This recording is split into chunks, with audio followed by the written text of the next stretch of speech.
శ్రీమాత్రే నమః. సద్గురు జ్యోతిషాలయం 2026 ఏప్రిల్ నెల రాశి ఫలితాలను గోచార గ్రహస్థితిగా మనం ఈరోజు తెలుసుకోబోతున్నాం. అందరూ ఉగాది సంవత్సరం చక్కగా అందరూ కూడా ఉగాదిని జరుపుకున్నారు అనుకుంటున్నాను. శ్రీరామనవమి కూడా అద్భుతంగా జరిగి ఉంటుంది.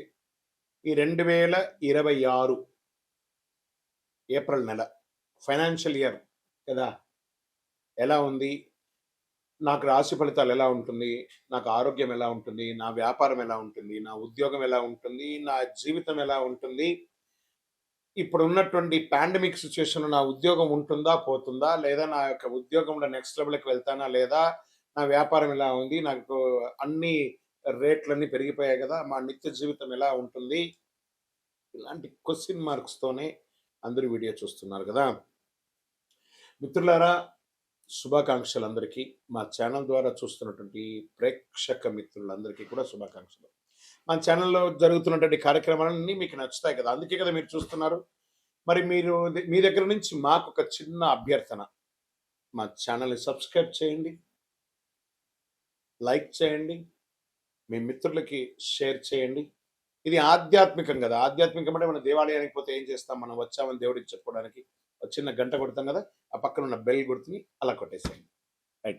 కమింగ్ టు ఏప్రిల్ మాసం, జ్యోతిశాస్త్రరీత్యా ద్వాదశ రాశుల్లో 11వ రాశి అయినటువంటి కుంభరాశి మిత్రులారా, ఈ 2026 ఏప్రిల్ నెల మీకు ఎలా ఉంటుంది, గోచార ఫలితాలు ఎలా ఉన్నాయని తెలుసుకోండి. ఈ నెల మీ జీవితంలో ఆర్థికంగా నిర్ణయాలు, సంబంధాలు చాలా కీలకంగా మారబోతున్నాయి. ఒక చిన్న అవకాశం మీ ఆర్థిక స్థితిని ఇట్టే మార్చేయబోతుంది, పూర్తిగా మార్చే శక్తి కలుగుతుంది. కొంచెం ధనలాభం అని అనుకుంటున్నారు, అది చాలా రాబోతుంది. కొందరికి ఆర్థిక ఒత్తిడి ఉన్నా కూడా దాన్ని నిలదొక్కుంటారు. ఈ నెల గ్రహస్థితులు ఎలా ఉన్నాయి, శని మరియు రాహు మీనరాశిలో ద్వితీయ స్థానంలో ఉండడం వల్ల ధనం, కుటుంబ విషయంలో కాస్త ప్రెషర్ ఉంటుంది. కేతు కన్యా రాశిలో అష్టమ స్థానంలో ఉండడం వల్ల అనుకోని మార్పులు, రహస్య పరిస్థితులు వస్తాయి. ఆరోగ్యం పట్ల కూడా ఇబ్బంది వచ్చాయి. గురు మిథున రాశిలో పంచమ స్థానంలో ఉండడం వల్ల సంతానం, విద్య, సృజనాత్మక ఎదుగుదల, ఆరోగ్యం, ఆర్థికం అన్ని రకాలుగా ఎదుగుతారు. గురు చూసిన కోటి లాభం అన్నారు. అందులో రాశి గురు భగవానుడు ఈ సంవత్సరం రాజు. మళ్ళీ చెప్తున్నా కుంభరాశి మిత్రులారా, గురు చూసిన కోటి లాభం అది ఎవరికి ఉందంటే అది కుంభరాశికే. మరి ఏళ్ళనాటి శని యొక్క అవసానంలో ఉన్నాం కదండి. అంటే ఏళ్ళనాటి శనిలో 7 సంవత్సరాల ఆట ఆడుకుంటాడు. ఎలా అంటే ఒక చెరుకు మిషన్లో చెరుకు వేస్తే ఎలా పిప్పి పిప్పి పిప్పి అయిపోతుందో, ఆర్థికంగా, మానసికంగా, శారీరకంగా, సామాజికంగా అన్ని రకాలుగా నలిగిపోయి భగవంతుడా చెప్పాలా చెప్పకూడదా, మింగాలా మింగకూడదా, కక్కాలా కక్కకూడదా, చావాలా బతకాలా అని అలా తాపత్రయం అయ్యారు కదా. వాటన్నిటికీ బిగ్ ఫుల్ స్టాప్. ఈ 6 నెలలు పోతూ పోతూ భగవంతుడు శని భగవానుడు ఏవేమి నష్టపోయారో దానికి 1000 రెట్లు ఇవ్వడానికి సిద్ధంగా ఉన్నారు. కుంభరాశి మిత్రులారా, రాసి పెట్టుకోండి, మీ అదృష్టం స్టార్ట్ అయ్యింది. Count your blessings, count your negatives కాదు, కౌంట్ యువర్ బ్లెస్సింగ్స్. మీరు ఇలాగే చెప్తారు గురుగారు, మేము ఇలాగే ఉన్నాం. మీరు ప్రయత్నం చేసి చూడండి సార్, ఎన్ని వస్తాయో. దీనికి ఒక చిన్న ప్రయత్నం కూడా ఒకటి చెప్పాలి. బాగా ఐడియాలజీ ఉంది, అతనికి ఆర్థికమైనటువంటి సపోర్ట్ లేదు, ఏదైనా ఎదగాలి అనే దానికోసం అతను ప్రయత్నం చేస్తూ ఉంటారు, పెట్టుబడి పెట్టేవాడి కోసం. బాగా ఆర్థికంగా చాలా అద్భుతంగా ఉంటారు, ఐడియాలజీ ఇచ్చినా కూడా దీనిలో వచ్చే లాభం ఏంటి, నష్టం ఏంటి, లాభం ఏంటి, నష్టం ఏంటి అని తాపత్రయపడుతూ ఉంటారు. కుంభరాశి మిత్రులు ఎలా తెలుసా, వాళ్ళ దగ్గర ఐడియాలజీ ఉంటుంది, డబ్బు ఉండదు, ఏం వ్యాపారం చేయాలో తెలియదు, కానీ ఎదగాలని ఒక కసి ఉంటుంది. పోతారు, ఒక షాప్ ఏదో తిప్పలు పడి రెంట్ తీసేసుకుంటారు. అప్పుడు కూర్చొని ఆలోచిస్తారు, నేను ఇక్కడ ఏ వ్యాపారం చేయాలి, దీనికి పెట్టుబడి ఎక్కడా అని ఏదో రకంగా ప్రయత్నం చేస్తారు, సక్సెస్ చేసుకొని వస్తారు. అదే కుంభరాశి మిత్రులు. బాగా గుర్తుపెట్టుకోండి. మీకు ఉద్యోగస్తుల పనిలో స్థిరత్వం మిశ్రమంగా ఉంటుంది. కొన్ని రోజులు ఓపిక పెట్టండి, అలా అలా అలా అలా వచ్చేస్తారు. బాధ్యతలు పెరుగుతాయి, పై అధికారం నుంచి ప్రశంసలు వస్తాయి, పదోన్నతి అవకాశాలు నిదానంగా వచ్చే అవకాశాలు ఉన్నాయి. ఐటీ, సాఫ్ట్వేర్, సర్వీస్ రంగాల్లో ఉన్న వారికి స్థిరత్వం, ప్రగతి అద్భుతంగా ఉంటుంది. డాక్టర్స్, రీసెర్చ్ సైంటిస్ట్, వీళ్ళకందరికీ చాలా అద్భుతమైనటువంటి అవకాశాలు మెండుగా ఉన్నాయి. ఇంకా వ్యాపారస్తులకి కొత్త ఆదాయ మార్గాలు కనిపిస్తాయి. ఈ కామర్స్ ద్వారా పొందుతారు, మల్టిపుల్ బ్రాంచెస్, ఫ్రాంచైజ్ అలా పెంచుకుంటూ పోతారు మీ యొక్క వ్యాపారాన్ని. భాగస్వామి వ్యాపారాల్లో అపోహలు వద్దు, పార్ట్నర్షిప్ తీసుకోండి. తప్పకుండా మీకు మీరు 24 గంటల సేపు కష్టపడుతున్నారంటే సింగిల్గా పార్ట్నర్షిప్ తీసుకోగానే 12 గంటల సేపు మీకు సమయం దొరికింది. ఆర్థికమైనటువంటి సపోర్ట్ కూడా దొరుకుతుంది కాబట్టి మీరు నెక్స్ట్ లెవెల్కి వెళ్ళే అవకాశాలు బాగా ఉన్నాయి. ఇంకా ఆర్థికంగా ఆదాయం ఉన్న ఖర్చులు కూడా పెరుగుతాయి కాబట్టి పాత debts, chit funds, bank EMIs ఇవన్నీ అన్ని ఓడీస్ ఇవన్నీ ఉంటాయి కదా, స్ట్రెస్ అవన్నీ తొలగిపోతాయి. ఏ రంగం వారు బలపెడతారంటే ఫుడ్ రంగం వారు బాగా బలపడతారు. ఈ యొక్క medical equipments, medical shop, hospitals వీళ్ళు బాగుపడతారు. వస్త్ర ధృవీకరణ వాళ్ళు, ఈ ఎలక్ట్రానిక్ వాళ్ళు చాలా అద్భుతమైనటువంటి లాభాలు పడతారు. షేర్ మార్కెట్కి వస్తే ఈ నెల హెచ్చు తగ్గులు ఉన్నా కూడా అద్భుతమైనటువంటి అవకాశాలు వస్తున్నాయి. డిసిప్లిన్ ఇన్వెస్ట్మెంట్ అవసరం. టెక్నాలజీ, క్రియేటివ్ రంగాల్లో చాలా చలనం ఉంది కాబట్టి చూసి పెట్టండి. రియల్ ఎస్టేట్ వచ్చేటప్పటికి మధ్యస్థంగా ఉంటుంది. మీరు అమ్మాలనుకున్న ఆస్తికి రేటు రాదు. కొత్త పెట్టుబడులు ఆలోచించకండి. రియల్ ఎస్టేట్లో కాస్త ఉండండి. కోర్టు విషయాల్లో అనుకోని మలుపులు వస్తాయి. కొన్ని విషయాలు మీకు అనుకూలం రావచ్చు, కానీ పేషెన్స్ అవసరం. కొంచెం స్లోగా వస్తుంది, కానీ పాజిటివ్గానే ఉంటుంది. జాగ్రత్త. కుటుంబ విషయంలో, డబ్బుల విషయాల్లో విభేదాలు రావచ్చు. దాంపత్య జీవితంలో సహనం అవసరం. అన్నదమ్ములు దగ్గర వచ్చేటప్పటికీ అక్క చెల్లెలు, అన్నదమ్ములు, కుటుంబంలో తగాదాలు. ఇక్కడ మాత్రం కొంచెం మిశ్రమంగా ఉంది. కొన్ని గ్రహాలు నెగిటివ్గా ఉంది కాబట్టి అన్నదమ్ముల వల్ల అవమానాలు లేదా ఇబ్బందులు, లేదా వాళ్ళ ద్వారా ఆస్తి నష్టాలు, లేదా వాళ్ళ ద్వారా ఒకరికొకరు మాట పట్టింపు లేకుండా పోవడాలు, ఇలాంటివి జరిగే అవకాశాలు ఎక్కువ ఉన్నాయి. కాస్త జాగ్రత్త పడండి. ఇంకా విద్యార్థులకి మంచి సమయం. సృజనాత్మకం పెరుగుతుంది. అద్భుతమైనటువంటి పోటీ పరీక్షల్లో లాభం పొందుతారు. విదేశీ అవకాశాలు, నెమ్మదిగా ముందుకు సాగే అవకాశాలు. వ్యాపారంలో ఎక్స్పోర్ట్ బిజినెస్ కూడా చేసే అవకాశాలు ఉన్నాయి విదేశాల్లో. Get ready. ఏమైనా రిజిస్టర్ చేసుకోండి. మంచి రోజులు రాబోతున్నాయి సంపాదించుకోవడానికి. కళాకారులకి, మీడియా, యూట్యూబ్ రంగాల వాళ్ళకి అద్భుతమైనటువంటి అవకాశాలు. ఈ నెల ఒక దాగి ఉన్న అదృష్టం ఉంది. Get ready. ప్రయత్నం చేయండి. నటీనటులారా, ఒక మంచి పరిచయం మిమ్మల్ని నెక్స్ట్ లెవెల్కి తీసుకుపోయే అవకాశాలు ఉన్నాయి. లేదా మీరు తీసే ఒక సినిమానో లేదా ఒక చిన్నదో ఓటీటీలో కూడా మంచి పేరు తెచ్చే అవకాశాలు బాగున్నాయి. సృజనాత్మక ఐడియా వస్తుంది మీకు. భవిష్యత్తులో పెద్ద లాభాన్ని, పెద్ద బిగ్ స్క్రీన్ లాభం సంపాదించే అవకాశాలకి ఇప్పుడు ఒక పునాది అని కూడా చెప్పచ్చు. వ్యవసాయదారులకైతే సగటు ఫలితాల కంటే అద్భుతమైనటువంటి ఫలితాలు బాగా కనబడుతున్నాయి. ఆరోగ్యం, గొంతు, నరాలకు సంబంధించిన సమస్యలు కనబడుతున్నాయి. జీర్ణ సమస్యలు, మోకాళ్ళ నొప్పులు, జాగ్రత్త. ఆహార నియంత్రణ అవసరం. యోగా, కొంచెం మెడిటేషన్, ఫిజియోథెరపీ లాంటిది కూడా కొంచెం అవసరం కూడా ఇక్కడ ఉంది. ఈ నెలంతా కూడా మీకు నీలం రంగు, నలుపు రంగు చాలా కలిసి వస్తుంది. అదృష్ట తేదీ 4, 13, 22 ఇవన్నీ కలిసి వస్తాయి. అదృష్ట రోజు శనివారం. అదృష్ట సంఖ్య 7 మీకు చాలా కలిసి వస్తుంది. ఈ నెల మీరు చేయవలసినటువంటి పరిహారం ఏంటి? శని భగవానుడు పోతూ మేలు చేయబోతున్నాడు కాబట్టి ఆయనకి కృతజ్ఞతగా ఒక గ్రాటిట్యూడ్ ఇచ్చే విధంగా శని భగవానుని ప్రార్థన చేయండి. నువ్వులతో చేసినటువంటి పులిహోర అంటారు చూస్తారా, నువ్వుల అన్నం అంటారు. ఈ నువ్వుల అన్నాన్ని తయారు చేసి పేదవాళ్ళకి పంచండి. ఆకలి ఉన్న వాళ్ళకి పంచండి. మీ చేత్తో పంచండి. అద్భుతమైనటువంటి ఫలితాన్ని పొందుతారు. ప్రతి శనివారం చేయండి. అంత అద్భుతమైనటువంటి ఫలితాన్ని పొందుతారు. మీ వయస్సు ఎంత ఉందో అన్ని సంఖ్యతో కూడినటువంటి ఒత్తులు వేసి నువ్వుల నూనెతో దీపం వెలిగించండి. ఆంజనేయ స్వామి వారిని ప్రార్థన చేయండి. సుందరాకాండ పారాయణం చేయండి. హనుమాన్ చాలీసా పారాయణం చేయండి. సూర్యుడికి మీ చేతులతో నీళ్లు వదలండి, అర్ఘ్యం వదలండి. ఆరోగ్యం బాగా ఉంటుంది. గురుగారు, ఇంకా కొంచెం శీఘ్ర ఫలితాన్ని పొందడానికి ఏం కావాలంటే శని యొక్క ప్రీతి పొందడానికి కరుంగాలి శనికి చాలా ఇష్టమైనటువంటి యొక్క మాల కదా. ఈ 48 రోజులు చండి, సుదర్శన, సుబ్రహ్మణ్య భుజంగం చేసినటువంటి ఈ యొక్క కరుంగాళి మాలను మన దేవాలయంలో 48 రోజులు పూజ చేసి సిద్ధంగా ఉంది. కావాల్సిన వాళ్ళు డిస్ప్లేలో కనబడుతున్నటువంటి నంబర్కి వాట్సాప్ చేయండి. గురుగారు, గోచార ప్రకారంగా కాకుండా మా వ్యక్తిగత జాతకం తెలుసుకోవాలనుకుంటున్నాం. మీ పేరు, date of birth, time of birth, place of birth, మీ పరిసర ప్రాంతాల్లో ఉన్న గురువు గారిని సంప్రదించండి. లేదు గురుగారు, మీ దగ్గర మేము తెలుసుకోవాలనుకుంటున్నాం, మీ వివరాలన్నీ మా డిస్ప్లేలో కనబడుతున్నటువంటి నంబర్కి వాట్సాప్ చేయండి. మా అడ్మిన్స్ మీకు అపాయింట్మెంట్ ఫిక్స్ చేస్తారు. విజయ్. ద్వాదశ రాశి మిత్రులందరూ కూడా శుభాకాంక్షలు. ఈ యొక్క 2026 ఫైనాన్షియల్ ఇయర్ నుంచి ఇంకా మీరు అద్భుతం పొందాలని మనస్ఫూర్తిగా కోరుకుంటూ, మీరందరూ క్షేమంగా ఉండాలని మీకోసం ప్రార్థన చేస్తూ, అఖిలాండ కోటి బ్రహ్మాండ నాయకుడు శ్రీ ధర్మశాస్త్ర అయ్యప్ప స్వామి వారి 18 అవతారముల దేవాలయం జీవకొండలో మీకోసం ప్రార్థన చేస్తున్నాము. అందరూ క్షేమంగా ఉండాలి. వందే మాతరం, వందే మాతరం, వందే మాతరం. చంద్రమౌళి వెంకటేష్ శర్మ గురుస్వామి. విజయోస్తు. స్వామియే శరణమయ్యప్ప. ఏప్రిల్ 1వ తారీఖున అఖిలాండ కోటి బ్రహ్మాండ నాయకుడు శ్రీ ధర్మశాస్త్ర అయ్యప్ప స్వామి వారి యొక్క పుట్టినరోజు జయంతి ఉత్సవాలు. మీ పరిసర ప్రాంతాల్లో ఉన్నటువంటి దేవాలయాలకు వెళ్ళి మామిడి తోరణం పూలతో అలంకరించి స్వామివారికి అభిషేక ఆరాధన చేసి, పడి పూజలు చేసి, అన్నదానం చేసి అద్భుతమైనటువంటి అనుగ్రహం పొందని. మన పిల్లలకి పుట్టినరోజు అయితే, మీ పుట్టినరోజు అయితే ఎలా చేస్తారో అలా ఈ ప్రపంచానికి అయ్యప్ప స్వామి వారి పుట్టినరోజు. శబరిమలలో కూడా ఆరాటు మహోత్సవం, పంపానదికి స్వామివారిని ఏనుగు మీద ఊరేగింపుగా తీసుకొచ్చి ఆరాటు మహోత్సవం చేస్తారు. అదేవిధంగా మన అయ్యప్ప స్వామి వారి 18 అవతారముల దేవాలయం ప్రపంచంలో ఎక్కడా లేదు. అలాంటి దేవాలయంలో ఏప్రిల్ 1, 26, 2026 బుధవారం నాడు ఉదయం అష్టద్రవ్య మహాగణపతి హోమం, అష్టాభిషేకం, ఆరాట్ భక్తులచే స్వయంగా అభిషేక ఆరాధన చేసి అన్నదానం చేస్తున్నాం. నహి నహి బహుదానం అన్నదానం సమానం అన్నారు.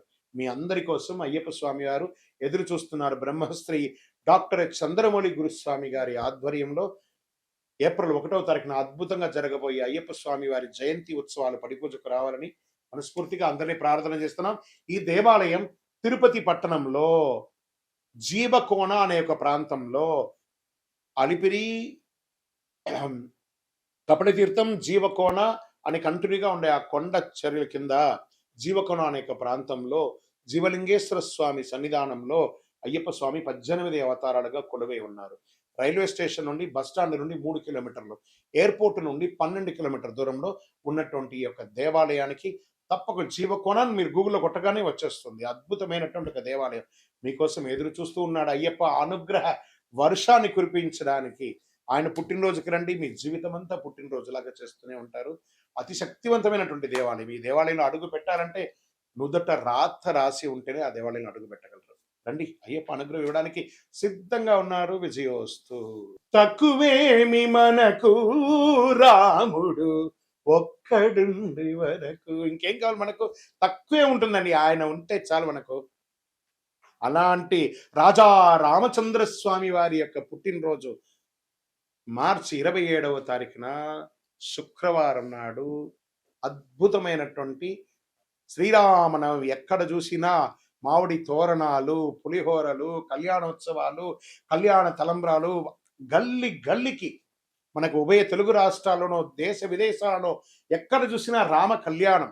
రామ కళ్యాణం చూడడానికి అందరూ పోటీ పడతారు. ఎందుకంటే ఆ తలంబ్రాల అక్షింతలు తీసుకుంటే మన జీవితంలో కళ్యాణం జరుగుతుంది. కళ్యాణం అంటే ఏంటి? అనుగ్రహం. అందుకే తిరుపతి వెంకటేశ్వర స్వామికి నిత్య కళ్యాణోత్సవం, అక్కడ భద్రాద్రిలో నిత్య కళ్యాణోత్సవం ఎక్కడ చూసినా జరుగుతుంది. చూసారా? అలాంటి అద్భుతమైనటువంటి రాజా రామచంద్ర స్వామి వారి యొక్క కళ్యాణోత్సవం చేస్తుంది. మీ జీవితంలో సమస్యలు ఎక్కువయ్యాయా? శాంతి కనిపించడం లేదా?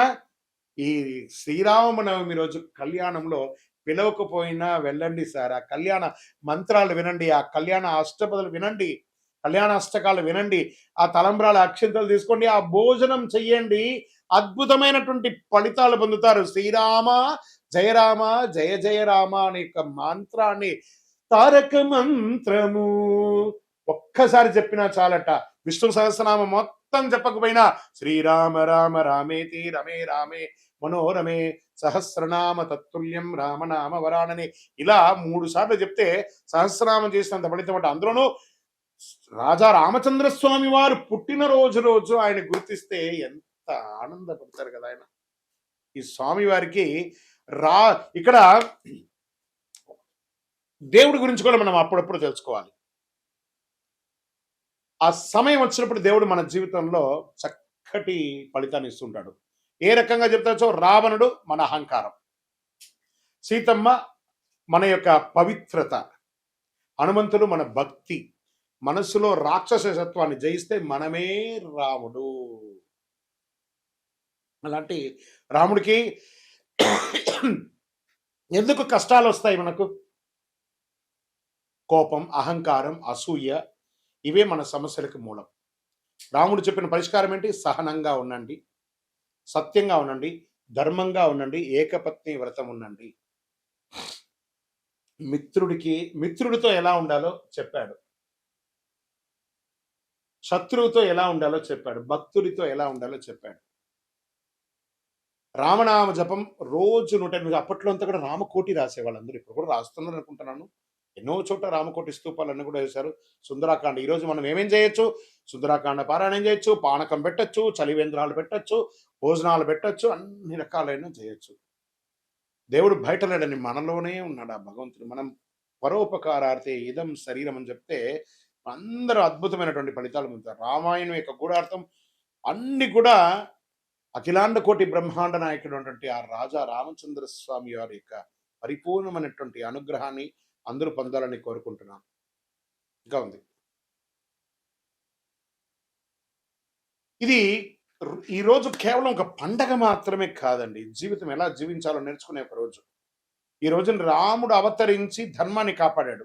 తండ్రి మాట కోసం రాజ్యాన్ని వదిలాడు. 14 సంవత్సరాల అరణ్యంలో గడిపాడు. కష్టాలను ధైర్యంగా ఎదుర్కొన్నాడు. ఇదే మనకు పాఠం. సత్యం మాట్లాడమని చెప్పాడు. చేద్దామా? అలాంటి ఆ రామచంద్ర స్వామి వారికి రామదాసు గారు తయారు చేసి ఇచ్చినటువంటి ఆ యొక్క మంగళసూత్రంతో కళ్యాణం ఒంటిమిట్టలో జరుగుతుంది, తిరుపతిలో జరుగుతుంది, భద్రాద్రిలో జరుగుతుంది. గల్లీలో జరిగే ఈ యొక్క రామచంద్ర స్వామి వారి యొక్క కళ్యాణోత్సవాన్ని అందరం పాల్గొని మనలో ఉన్నటువంటి బాధలన్నీ తొలగించుకొని రాజా రామచంద్ర స్వామి వారి యొక్క కళ్యాణోత్సవాన్ని జై శ్రీరామ్ అనే యొక్క నామంతో మారుమోగుతూ హనుమంతుని జెండా ఊపుకుంటూ ప్రతి ఒక్కరు కూడా రామదండుగా అందరం కూడా ముందుకెళ్ళి రామ కళ్యాణం చేస్తాం. జై శ్రీరామ్. చాలా మందికి ఇప్పుడు ధర్మ సందేహాల్లో మనం వెళ్తాం. చాలా మందికి శని భగవానుడు ఎందుకు దుష్టగ్రహంగా భావిస్తారు? అందరూ భయపడతారు. ఎందుకు శని అంటే ఎందుకు భయపడతారు? భక్తులారా, దీని గురించి తెలుసుకోవాలి. శనిగ్రహం దుష్టగ్రహం కాదు. శనిగ్రహం ఒక కఠినమైనటువంటి ఒక గురువు. నువ్వు ఎలా ఉండాలి, నీ జీవితంలో ఎలా నీ మార్పులు చేర్పులు జరగాలి అని చెప్పే ఒక అద్భుతమైనటువంటి ఒక సూత్రధారి, ఒక ధర్మ దారి చూపించే ఒక మహానుభావుడు ఎవరైనా ఉన్నారంటే అది శని భగవానుడే. శని యొక్క స్వభావం ఏమిటంటే మన జీవితంలో చేసిన కర్మ ఫలితాలని ఆయన కడుగుతారు.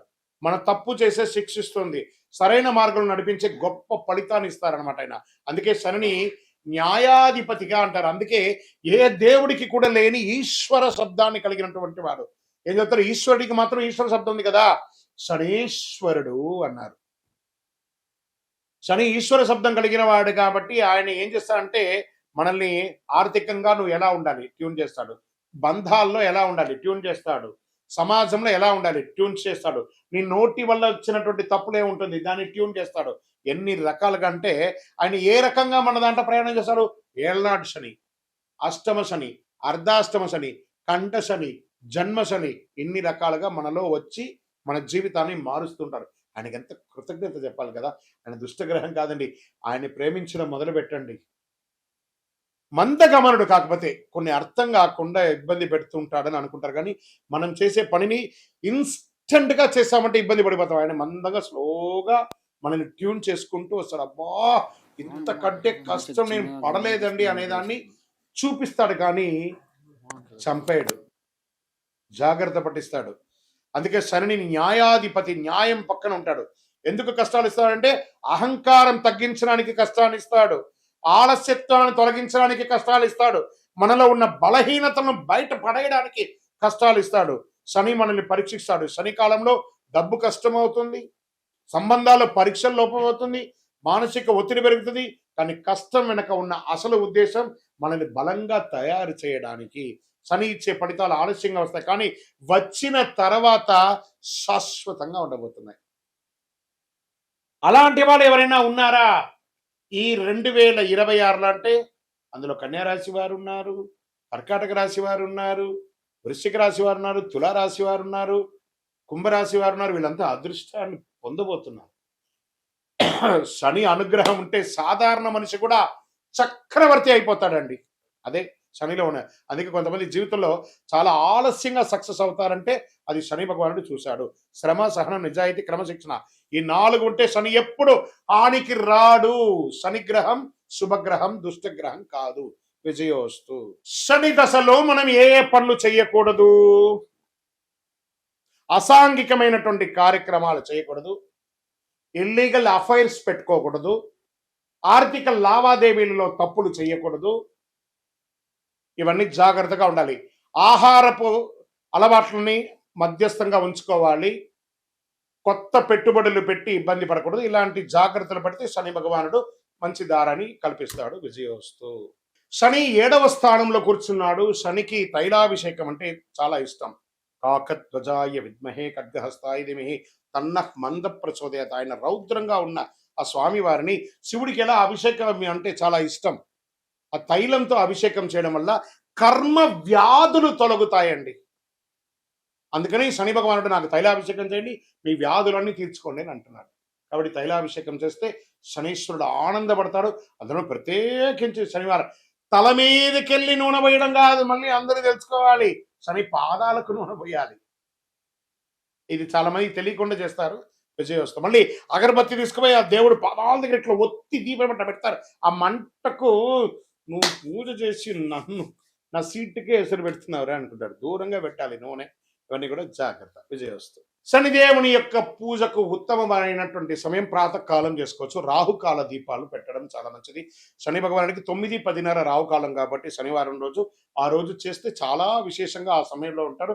ఆ సమయంలో ఒక కొబ్బరి చిప్ప తీసుకోండి, ఒక క్లాత్, నల్లని క్లాత్ తీసుకొని అందులో నల్ల నువ్వులు వేసుకొని నల్ల దారంతో ఒక ఉండ చుట్టండి. ఇటు ఒక చిప్పలో అటు ఒక చిప్పలో ఒక్కొక్కటి వేసి నువ్వుల నూనె వేసి అక్కడ వేసి ప్రదక్షిణ దీపం వెలిగించుకోవచ్చు. దూరంలో 19 ప్రదక్షిణాలు చేయాలి. ఎందుకంటే శని భగవానుడి యొక్క ప్రయాణం 19 సంవత్సరాలు. ఏళ్నాడు శని 7.5 సంవత్సరాలు, అష్టమ శని 4 సంవత్సరాలు, అర్ధాష్టమ శని 2.5 సంవత్సరాలు, కంఠ శని, జన్మస్థానిలో అంతా ఉంటారు. కాబట్టి ఇలాంటి సమయంలో స్వామివారికి కొబ్బరి చిప్పతో నూనె వేసి శనివారంలో రాహుకాల సమయంలో దీపం వెలిగిస్తే చాలా విశేషం అంటారు. ఆ సమయంలో ఒక చిన్న ఒక బెల్లం ముక్క కూడా పెట్టాలి అని అంటున్నారు.